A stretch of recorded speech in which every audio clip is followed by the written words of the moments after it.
Before we dive in, I want you to know this video is designed specifically for sleep learning or deep focus study.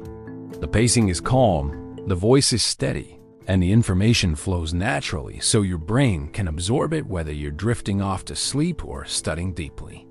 Over the next few hours, we're going to explore something that millions of people struggle with, something that causes guilt, confusion, and family tension. Why moving out and not calling your parents as often isn't coldness. It's psychology. It's development. It's actually completely normal and healthy. So get comfortable, relax, let the information wash over you, and let's explore the psychology of autonomy, boundaries, and why creating distance from your parents is often a sign of growth, not rejection. Chapter 1. The guilt you feel is programmed. Let's start with the feeling itself, the guilt. You moved out, got your own place, started your independent life, and you don't call your parents every day, maybe not even every week, and you feel guilty about it. That guilt, it's not random. It's programmed. And understanding where it comes from is the first step to processing it. From the moment you're born, you're taught to need your parents. This is appropriate. You're a helpless infant. You literally cannot survive without them. But as you grow, something interesting happens in parent-child dynamics. Some parents continue that early childhood relationship model into your adolescence and adulthood. They continue treating you as someone who needs them constantly, who should report in regularly, who owes them your time and attention. And when you internalize this, when you absorb these expectations from childhood, they become part of your internal programming. So when you move out and start living independently, that old programming activates. I should call mom.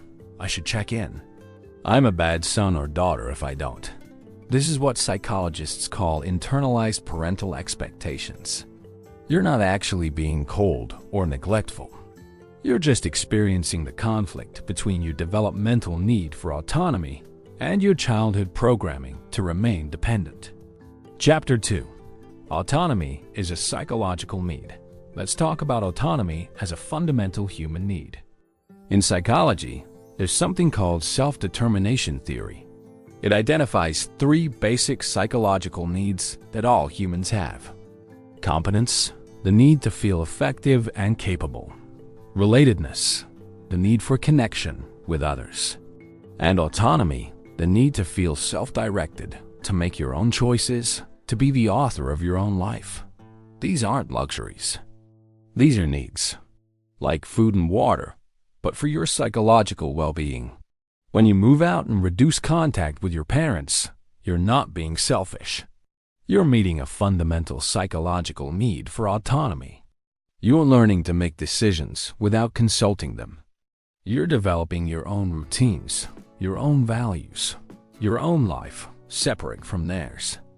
This is called individuation in developmental psychology.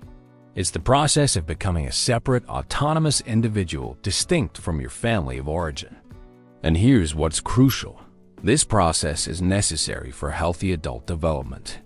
Young adults who don't individuate properly, who remain overly enmeshed with their parents, often struggle with identity formation, decision-making, and intimate relationships later. So that space you're creating, that reduced contact, it's not coldness, it's psychological development. It's you doing what you're supposed to do at this life stage. Chapter 3. Boundaries are healthy, not hurtful. Now let's talk about boundaries, because this is where a lot of the confusion comes from. Many people, especially those from certain cultural backgrounds or family systems, are taught that boundaries with parents are disrespectful or cold.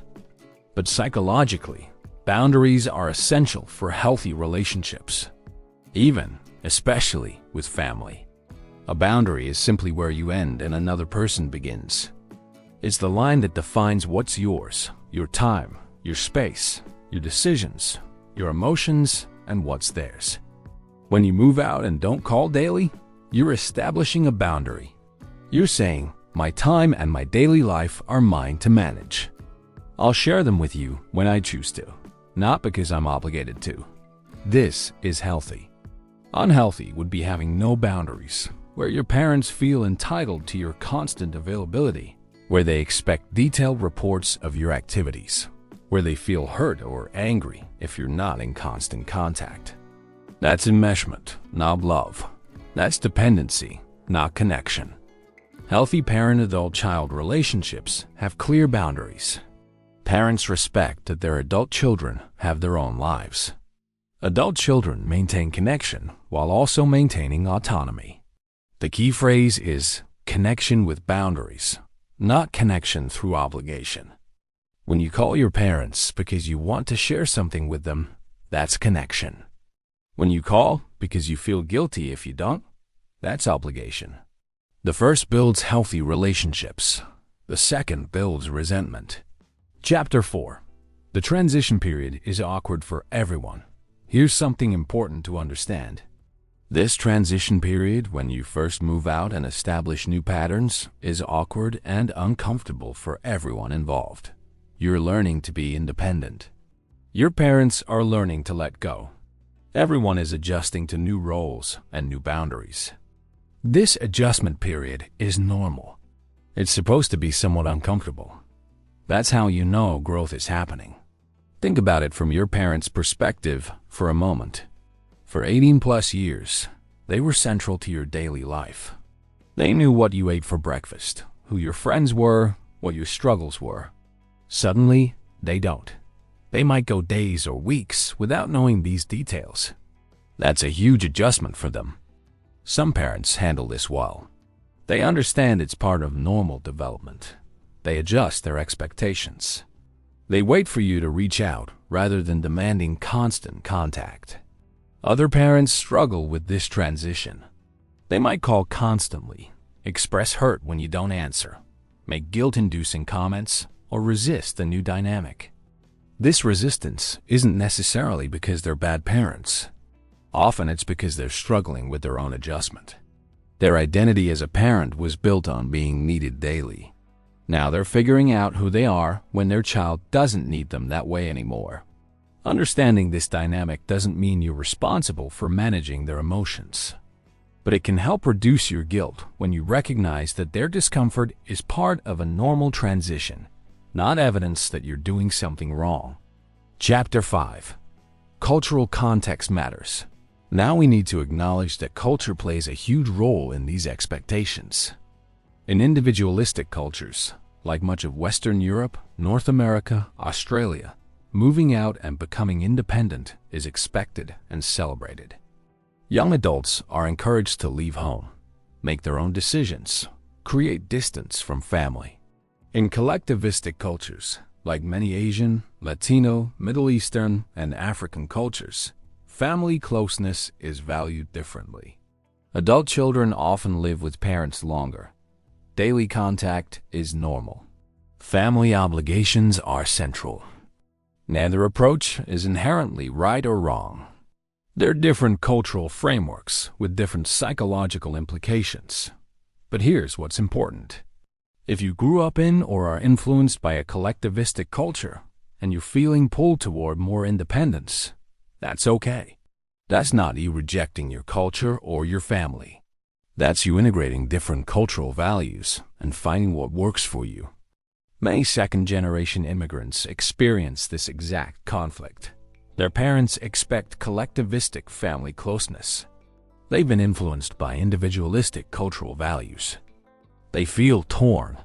The psychology says you can honor your cultural heritage while also establishing autonomy appropriate for your own psychological needs.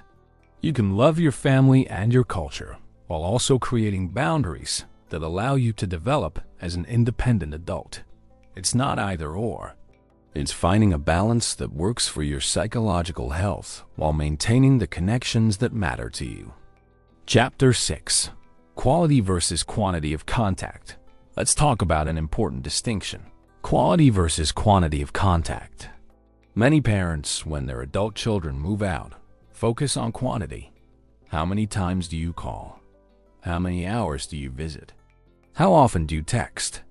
But relationship research shows that quality of contact matters more than quantity for relationship satisfaction and emotional connection. You could call your parents every single day for 5 minutes of obligatory small talk and feel completely disconnected. Or you could call them once a week for an hour of genuine conversation about meaningful topics and feel deeply connected. Which serves the relationship better? The guilt that many young adults feel is often about quantity. I should call more often. But what if instead of calling more often, you focused on calling more meaningfully? When you do connect with your parents, are you present? Are you sharing genuinely? Are you listening to them? Are you having real conversations? Or are you just going through the motions to fulfill an obligation? Psychological research on relationships consistently shows that genuine, quality interaction builds stronger bonds than frequent but shallow contact. So, if you're feeling guilty about not calling often, ask yourself, when I do call, am I showing up fully? Am I creating genuine connection? Because one meaningful conversation a week creates more relationship satisfaction than daily obligatory check-ins. This shifts the focus from frequency to intentionality, from obligation to choice, from quantity to quality. And that shift often reduces guilt while actually improving the relationship. Chapter 7. Your parents' adjustment is not your responsibility. This is crucial and often difficult for people to accept. Your parents' emotional adjustment to you, moving out and creating independence, is not your responsibility. Let me say that again. Your parents' feelings about your autonomy are not your responsibility to manage. This doesn't mean you should be cruel or thoughtless, but it means you're not responsible for preventing their discomfort, managing their anxiety, or sacrificing your own development to make them feel better. In psychology, we call taking responsibility for other people's emotions codependency. It's when your sense of self becomes dependent on managing others' emotional states. Many adult children fall into this with their parents. If I don't call, Mom will be upset, and I can't handle knowing she's upset. So I'll call even though I don't want to. That's codependent. That's you managing her emotions instead of allowing her to manage her own emotions. Healthy boundaries mean, I care about your feelings, but I'm not responsible for them. I'll be considerate, but I won't contort my life to prevent your discomfort. If your parents struggle when you don't call daily, that's information about their adjustment process. It's not evidence that you're doing something wrong. They're adults. They're capable of managing their own emotions. They're capable of adjusting to this new phase. And actually, when you hold firm on healthy boundaries, you give them the opportunity to make that adjustment. When you give in and over-contact out of guilt, you prevent both of you from adjusting to the new, healthier dynamic. This isn't cruelty. This is respecting both of you as adults capable of handling your own emotional experiences. Chapter 8. The healthy contact pattern. So what does healthy contact look like between adult children and parents? There's no universal answer because it depends on individual relationships, cultural contexts, and personal preferences. But psychology offers some guidelines. Healthy contact is mutually desired, not one-sided obligation. Both parties want the contact, not just one person demanding it. Flexible, not rigid. Life gets busy. Sometimes you talk more, sometimes less. The relationship can handle variation. Balanced, not one person always initiating. If you're always the one calling or always the one being called, that's worth examining. Boundaried, not enmeshed. You can say, I can't talk right now. I'll call you tomorrow, without guilt or pushback. About connection, not control. The contact is about sharing life and maintaining relationship, not about parents monitoring or controlling your life. Proportionate to the relationship quality. If the relationship is strained, less contact might be healthier. If the relationship is great, more contact happens naturally. Unhealthy contact patterns include daily obligatory check-ins that feel like reporting in, Parents expecting detailed accounts of your activities, finances, relationships. Guilt trips when you don't call frequently enough by their standards. Parents calling constantly and expecting immediate responses. Contact that leaves you feeling drained, guilty, or anxious rather than connected. Using contact frequency as evidence of love. If you love me, you call more. Most psychologists suggest that for adult children living independently, weekly to bi-weekly meaningful contact is sufficient for maintaining healthy parent-child relationships. But again, this varies. The key is that the pattern feels sustainable to you, meets both parties' needs reasonably, and doesn't rely on guilt or obligation. Chapter 9. When reduced contact is protective, we need to address something important. Sometimes reducing contact with parents isn't just about normal autonomy development. Sometimes it's protective. If your parents are toxic, abusive, manipulative, or deeply dysfunctional, reducing or eliminating contact is a form of self-protection, not coldness. Adult children from difficult family backgrounds often feel enormous guilt about setting boundaries because they've been programmed to prioritize their parents' feelings over their own well-being. But psychological health sometimes requires limiting contact with people who harm you, even if those people are your parents. This is called low contact or no contact in psychology, and it's sometimes the healthiest choice for adult children from dysfunctional families. Reduced contact is protective when contact with your parents consistently leaves you feeling anxious, depressed, or emotionally drained. Your parents are manipulative, using guilt, obligation, and fear to control you. They don't respect your boundaries no matter how clearly you set them. They're abusive, whether emotionally, verbally, or otherwise. Contact with them triggers trauma responses or mental health declines. They undermine your autonomy, relationships, or life choices constantly. If any of these apply, your reduced contact isn't about normal autonomy. It's about protecting your psychological health from people who harm it. And that's not only okay, it's necessary.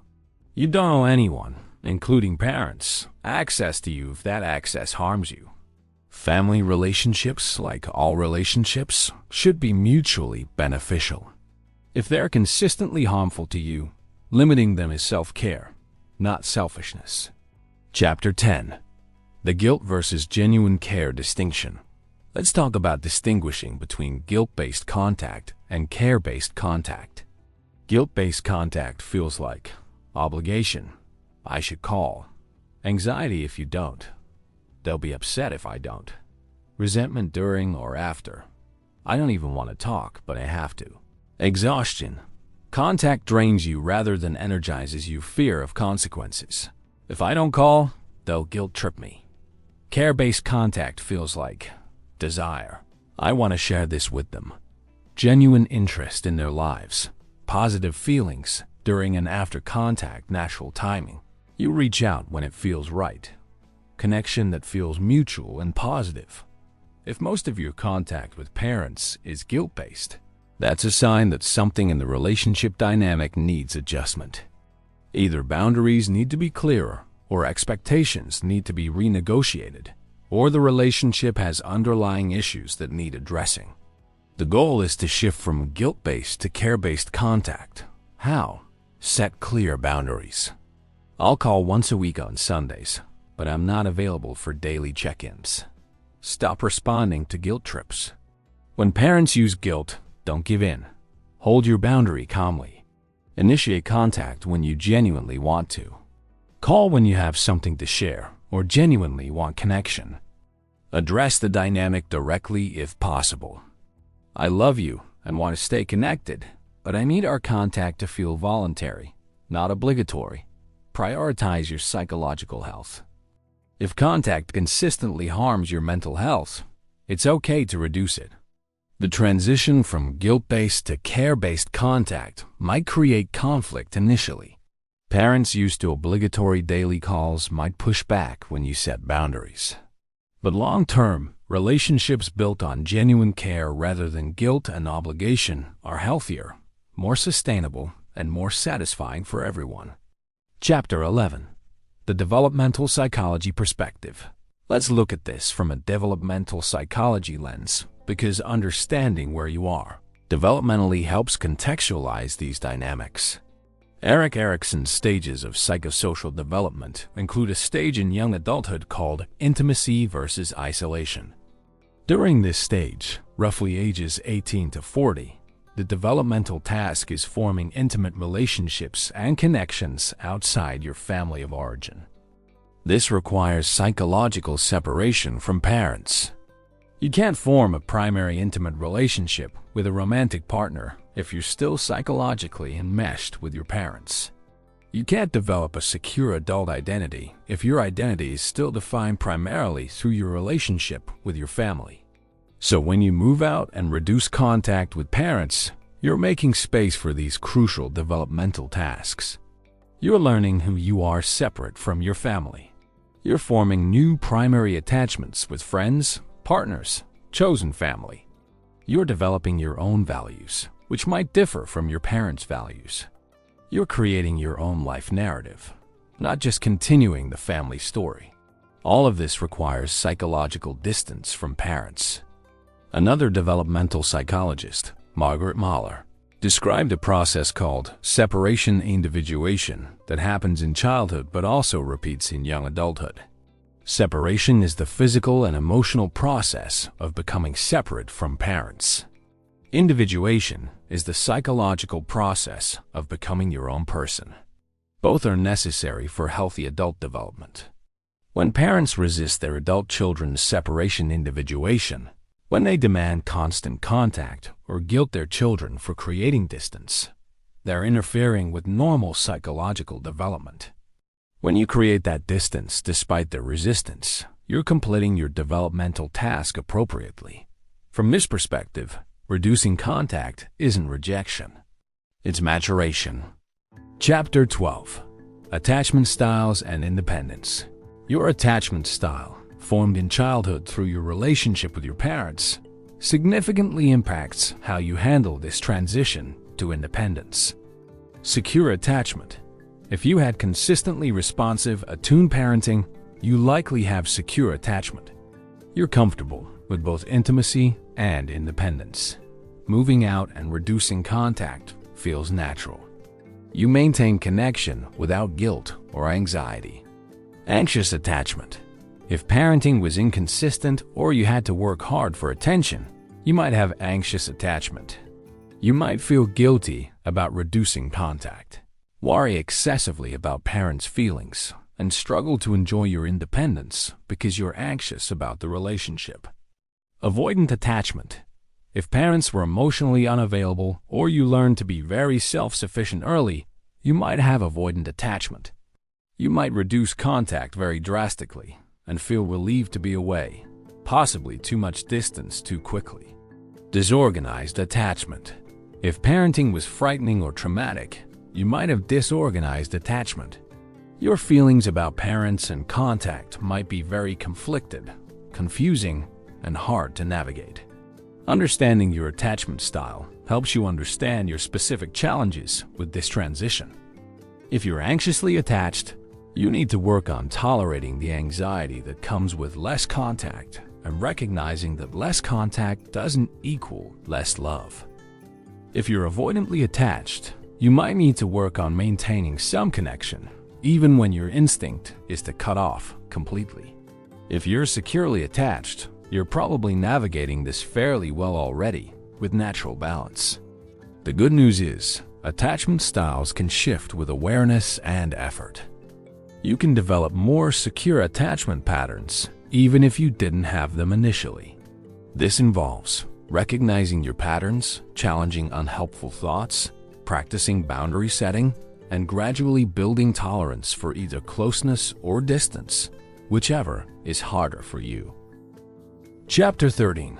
The Parent Perspective Empty Nest Psychology. To fully understand the dynamics, we should consider your parent's psychological experience, not to excuse boundary violations, but to understand the context. When children move out, parents experience what's called empty nest syndrome. This isn't a clinical diagnosis, but it describes the grief, loss, and identity adjustment that parents go through. For many parents, especially those whose primary identity was being a parent, this transition is difficult. They're grieving the loss of daily contact with their child. They're adjusting to a new marital dynamic if they're partnered. They're facing their own mortality and aging. They're questioning their purpose if parenting was their main purpose. This can manifest as calling constantly to maintain the illusion of closeness, guilt-tripping to get more contact, resisting your independence because it represents their loss, anxiety about your well-being now that they can't monitor you daily. Understanding this doesn't mean you're responsible for fixing it, but it helps contextualize behaviors that might otherwise feel like personal attacks. Your mom calling 5 times a day might not be about controlling you. It might be about her struggling to adjust to not having you nearby. Your dad making guilt-inducing comments might not be about manipulating you. It might be about him struggling to express the grief of this transition. Again, understanding doesn't mean accepting boundary violations, but it might help you respond with compassion while still maintaining your boundaries. Mom, I understand this transition is hard for you. I love you, but I can't talk 5 times a day. Let's plan a weekly call where we really connect, that acknowledges her feelings while maintaining your boundary. Chapter 14. Renegotiating the relationship. When you move out, the parent-child relationship must be renegotiated. You're no longer a child. You're an adult. The relationship needs to shift accordingly. This renegotiation involves several changes. From hierarchy to equality, the relationship moves from parent in charge to 2 adults relating as equals. From dependence to interdependence, you're no longer dependent on them for daily survival. The relationship becomes mutual rather than one-way. From their home, their rules, to your home, your rules. They no longer have authority over your living space, schedule, or daily decisions. From reporting into sharing if you choose, you're not obligated to report your activities. You share because you want connection, not because they're entitled to know. From their values defining you to respecting different values. You might have different political, religious, lifestyle values. That's okay. This renegotiation doesn't happen automatically. It requires communication, boundary setting, and sometimes conflict. Some parents adapt easily, adjusting their expectations and treating you as the adult you are. Other parents resist fiercely, continuing to treat you as a child, demanding obedience, attempting to maintain control. Your job is to hold firm on the new dynamic, even when they resist.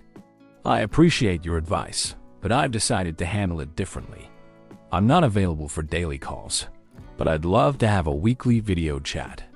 I understand you disagree with my choice, but it's my choice to make. I'm not going to discuss this topic because it always leads to conflict. These statements assert your adult status. They renegotiate the relationship from parent-child to adult-adult. The renegotiation might be bumpy. There might be hurt feelings, conflict, adjustment periods. That's normal. But the outcome, a healthy adult-to-adult relationship, is worth the discomfort of the transition. Chapter 15. When to seek professional help. Sometimes navigating this transition requires professional support. Here are signs that therapy might be helpful. You experience severe anxiety or depression related to your parents. You can't maintain boundaries despite repeated attempts. Contact with parents triggers trauma responses. You're struggling with guilt that interferes with your daily life. The family dynamic is abusive, and you need support in protecting yourself. You want to improve the relationship, but don't know how. You're repeating unhealthy patterns from your family in your own relationships. A therapist, particularly one specializing in family systems or adult attachment, can help you understand your family dynamics more clearly, develop and maintain healthy boundaries, process childhood wounds that affect current relationships. Distinguish between healthy guilt and manipulative guilt. Navigate difficult conversations with parents. Heal from family trauma. Develop skills for healthy adult relationships. Sometimes family therapy, if parents are willing, can facilitate the renegotiation of the relationship in a structured, supportive environment. But even individual therapy for you alone can be transformative in helping you navigate this transition with less guilt and more clarity. There's no shame in seeking support. These transitions are challenging.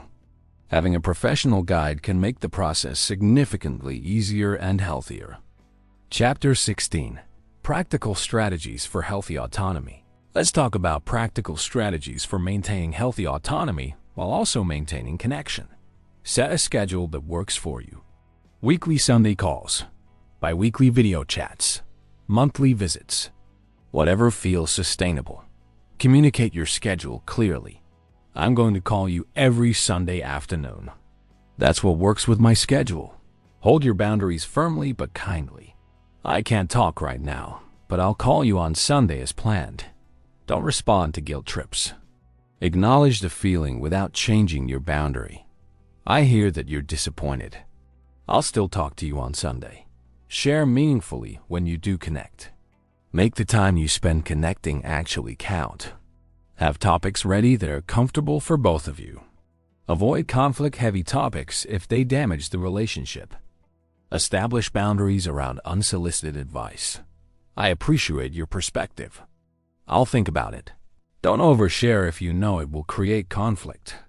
You're not obligated to share every detail of your life. Practice the gray rock method for manipulative behavior. Respond minimally, without emotional engagement, to attempts to guilt or control you. Build your own support system. Friends, partners, mentors who validate your autonomy and support your boundaries. Remind yourself regularly that autonomy is healthy. Counter the guilt with truth. Focus on quality over quantity. One meaningful conversation is worth 10 obligatory check-ins. Be consistent. Parents will adjust to your pattern if you maintain it consistently. Don't over-explain or justify. This is what works for me is sufficient. You don't need to justify your boundaries. Take breaks if needed. If contact is consistently harmful, it's okay to take a break from communication to protect yourself. Chapter 17. Cultural Negotiation. For those navigating different cultural expectations, here are strategies for honoring both your cultural heritage and your individual needs. Recognize that you can hold multiple cultural values. You don't have to choose between complete collectivism or complete individualism. Communicate your respect for your culture while asserting your needs. I deeply value our family and our traditions. I also need some independence to grow as an adult. I'm trying to balance both. Find compromise where possible. Maybe you can't call daily, but you can attend family gatherings regularly. Connect with others navigating similar dynamics. Second-generation immigrants or people from similar cultural backgrounds who understand the tension. Educate parents about developmental psychology if they're open. Sometimes helping them understand that independence is normal development helps them adjust. Accept that you might disappoint them sometimes. Part of individuating is accepting that you can't always meet everyone's expectations. Honor your heritage in ways that feel authentic to you. You can maintain cultural connection without sacrificing autonomy. Be patient with the process. Cultural negotiation takes time. Your parents are also navigating between maintaining cultural values and adapting to new contexts. Seek therapy from culturally competent therapists. Someone who understands both your cultural background and developmental psychology. Remember that cultural evolution happens every generation. You're not betraying your culture by integrating new values. You're evolving it. Chapter 18. The long-term perspective. Let's consider the long-term outcomes of establishing healthy autonomy now versus maintaining enmeshment. Long-term outcomes of healthy autonomy. You develop a secure sense of self separate from your family. You form healthy, intimate relationships because you've learned healthy boundaries. Your relationship with parents matures into an adult friendship rather than parent-child dynamic. You experience less resentment because the relationship isn't based on obligation. You model healthy boundaries for your own children if you have them. You're better prepared to eventually care for aging parents because the relationship is balanced, not enmeshed. Your parents develop other interests and relationships, making them less dependent on you for fulfillment. Long-term outcomes of enmeshment.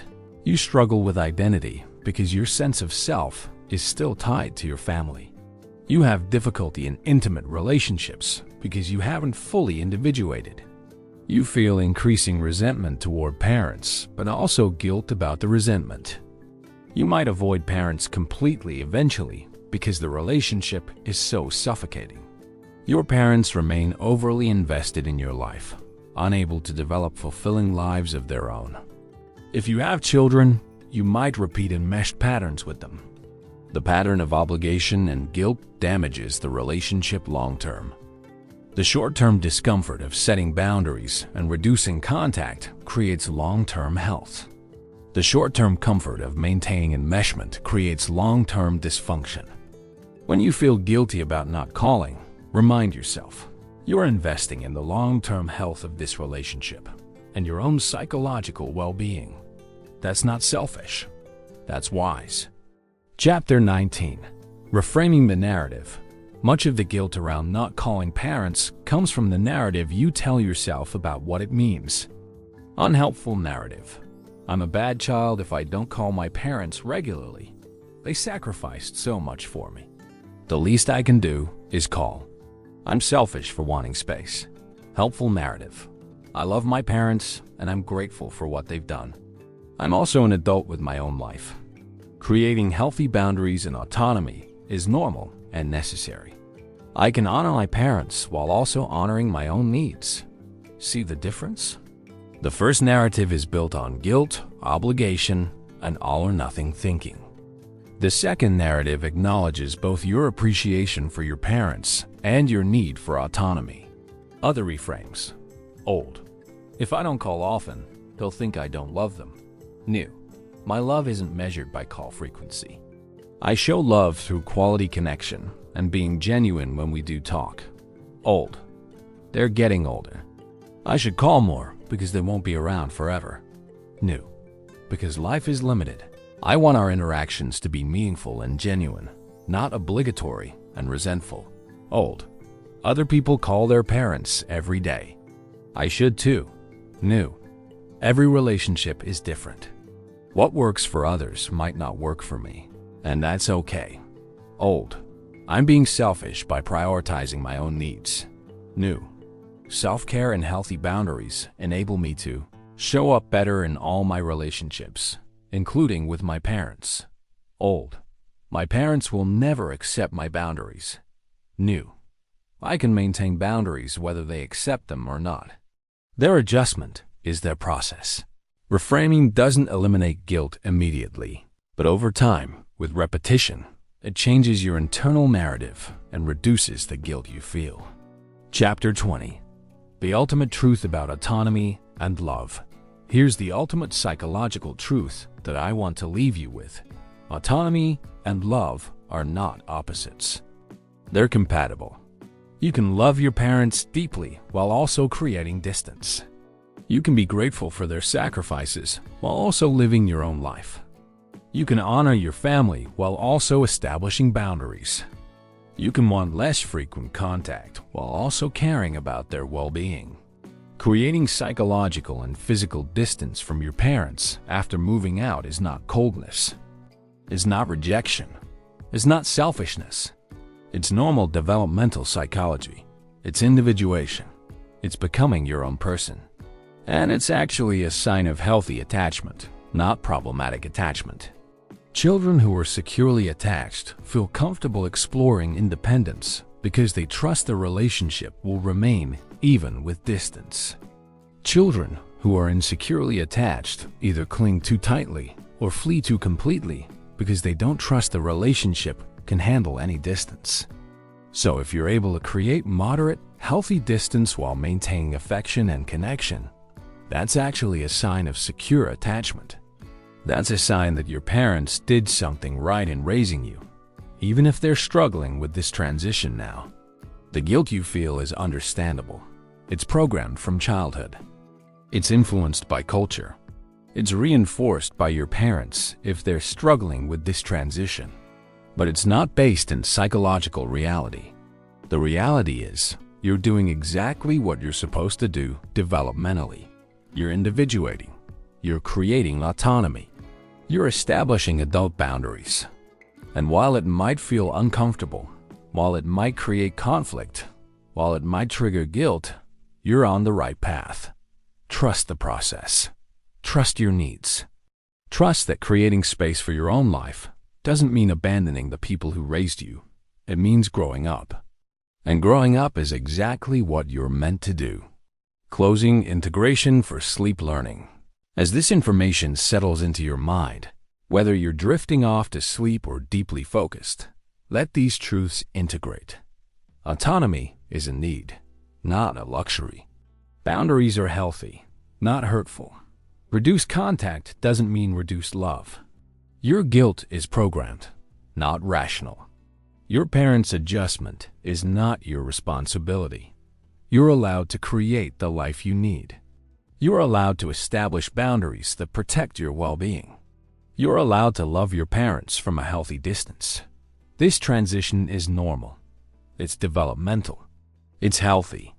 You're not cold. You're not selfish. You're not a bad child. You're an adult establishing autonomy. And that's exactly what you should be doing.